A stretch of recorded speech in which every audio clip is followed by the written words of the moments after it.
জলের তলায় ডুবে থাকা কৃষি জমি পরিদর্শন করলেন বিধায়ক মেমারিতে। মেমারি ১ নম্বর ব্লকের নিমো ২ নম্বর অঞ্চলের বিস্তীর্ণ এলাকায় প্রবল বৃষ্টি হওয়ার কারণে জলের তলায় কৃষি জমি ক্ষতিগ্রস্ত হয়েছে বলে জানালেন মেমারি বিধানসভার বিধায়ক মধুসূদন ভট্টাচার্য।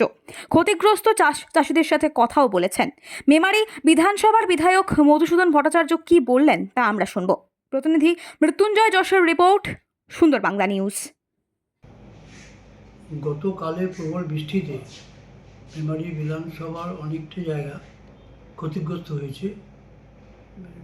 চাষের যে ধান চাষের জন্য যে চারা পোঁতা হয়েছিল, দুবার এর আগে ইতিপূর্বে নষ্ট হয়ে গেছে।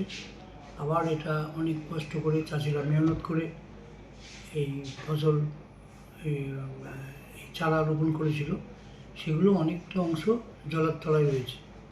এইভাবে কৃষি দপ্তর দেখছেন, লক্ষ্য রাখছেন, আর মাননীয় সরকার বাহাদুর সবসময় চাষিদের পাশে আছেন, সচেষ্ট আছেন যাতে কোনো রকম চাষিরা অসুবিধার মধ্যে না পড়ে, বিপদের মধ্যে না পড়ে। সেইভাবে নিশ্চয়ই কৃষি দপ্তর বা সরকার যেটা ভাবার দরকার সেটা ভাবনা চিন্তা করবেন এবং চাষিদের আমরা আশ্বস্ত করতে পারি, আপনারা মন খারাপ না করে চাষের অংশটাকে, বাকি অংশটাকে যাতে বজায় রাখা যায়, চাষটা যাতে ভালো করে হয়। এবং যদি চাষ সত্যি সত্যি কিছু ক্ষতি হয়, এখন বয়ে যাবে না, আরও ২-১ দিন পর বয়ে যাবে, তাহলে কিছু চারা অন্য জায়গা থেকে নিয়ে এসে আবার বসাতেই হবে। তার কারণ হচ্ছে এটা শুধু ব্যক্তিগত নয়, এটা সামাজিক ব্যাপারও জড়িয়ে রয়েছে এর সঙ্গে প্রোডাকশন, এর সঙ্গে সব কিছু ব্যাপার রয়েছে। কাজে আমরা সকলকে সেইভাবে পাশে নিয়ে এই সমস্ত প্রাকৃতিক দুর্যোগকে যেমন মোকাবিলা করার একটা রেকর্ড আছে পশ্চিমবঙ্গের, সেইভাবেই আমরা করে যাব, এটাই চাষিদের কাছে আমার আবেদন।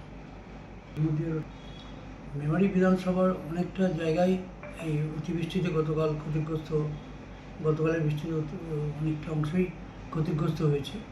তার মধ্যে নিমো ২ অঞ্চলের একটু বিস্তৃত জায়গা আমরা ঘুরলাম, চাষিদের সঙ্গে কথাবার্তা বললাম। আমরা অন্যান্য জায়গাও লক্ষ্য রাখছি এবং কৃষি দপ্তর থেকে যথাযথ খোঁজখবর নিচ্ছি।